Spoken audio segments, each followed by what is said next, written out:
We've got the latest on that as well, because Yannick Carrasco has been very disappointed with this whole situation and the goalkeeper leaving Belgium early amid a row over the captain's armband. He said, "We're disappointed by his reaction. In the end, he is part of the team. He is one of the 3 captains. An armband is just a detail. You have to show that you're a leader and a captain with your personality. He chose to leave. Whether he had injury problems or not, we don't know. But one of the reasons for his departure was also the armband." Courtois has taken to his own website to defend himself, saying he's a little bit surprised to see this coming out about him. And you're smiling there, Jan. Yeah, I do, because when I read this story and when I heard about that, I was a bit surprised by. For me, Courtois always, also in my job as an interviewer, he always comes around as a very nice guy, a man of the team and everything. So, and as you were saying, Courtois got another option of this. They have a new coach in Tedesco who is doing for them. They're in a group with Austria and Sweden. They're doing well there and everything, but that was quite tough from his teammates. So if we take everything half of it away, that is not what you need. And Belgium is in a transition now of the old guard. There is a new generation coming in.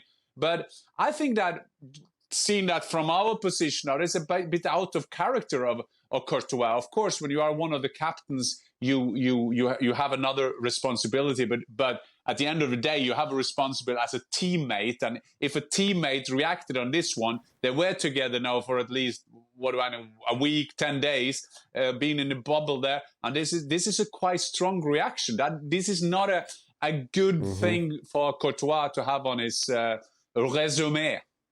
It's in this kind of scenario where you really hope as a coach that when you have a player who is showing such a petulant side to his personality, and I agree with Jan, this seems kind of out of context for him, but by all accounts it's true.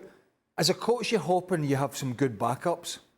And I, not off the top of my head, don't know what the Belgian backup situation is. All I know is Thibaut Courtois, you could argue, is the best goalkeeper in the world and has been for the last 18 months or so. But if you can put that to the side and you have some good backups, that's when you just say, listen, you want to go and sit on the side? You want to take yourself off home? Take yourself off home. I'll manage without you for whatever time it is. Go and have a little think about it. Now, that's a risk.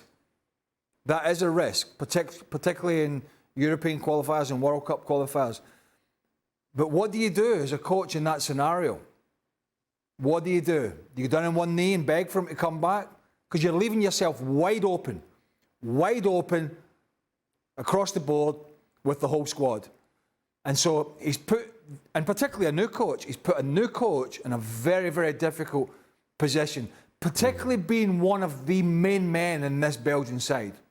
Particularly being a guy who, as I mentioned, is such a fantastic goalkeeper. But what do? You have to make an example, I think, and say, listen, you want to take yourself home? You can stay at home. We'll cope. So let's give the Goalkeepers Union side of things, because as I mentioned, he took to his personal website and he said he was surprised to see the partial and subjective account of a private conversation. Can you back a fellow keeper here, Shaka? Not on this. I'll be certain on that. Not on this at all. Okay.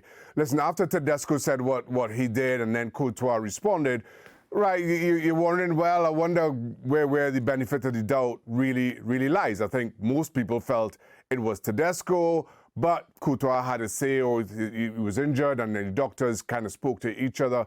But then this statement from Yannick Carrasco, and Jan's absolutely right. This is a really strong statement. I thought Carrasco chose his words really well, but if you put into context that players don't speak out against teammates in any capacity. So for Carrasco to come out and say what he did, you know straight away that something is very wrong. So once you start reading in between the lines of that statement, you see, and he starts by speaking of his disappointment around Courtois. I everything about this just felt wrong. It's disappointing on so many levels. To Craig's point, if I'm Tedesco, if I'm the Belgian manager, I don't have Courtois back. And if that's the hill I die on, then so be it. But I'm not going to have somebody who walks out of camp, who leaves the rest of the players because he doesn't get the armband. That's not someone you can rely on in the trenches. Best goalkeeper in the world or not, that's not who you want. Let's wrap this. No, I remember Andy Gorham walking out of the Scotland camp. The late Andy Gorham, he's not with us anymore. I remember walking out the Scotland camp in America, actually, before France '98. And the players never felt anything ill towards Andy because Andy was upset because he learned that Jim Leighton was going to be the number one. Jim was going to play against Brazil. He was going to play in all the games. And Andy, he wasn't going to get a game. And whilst it's not right, you can understand the anger and the upset and the frustration that, you know, one of the best goalkeepers around, Andy Gorham, he's not going to play. This is an armband. He's not getting the captaincy for one game. Yeah. That's a different level of petulance.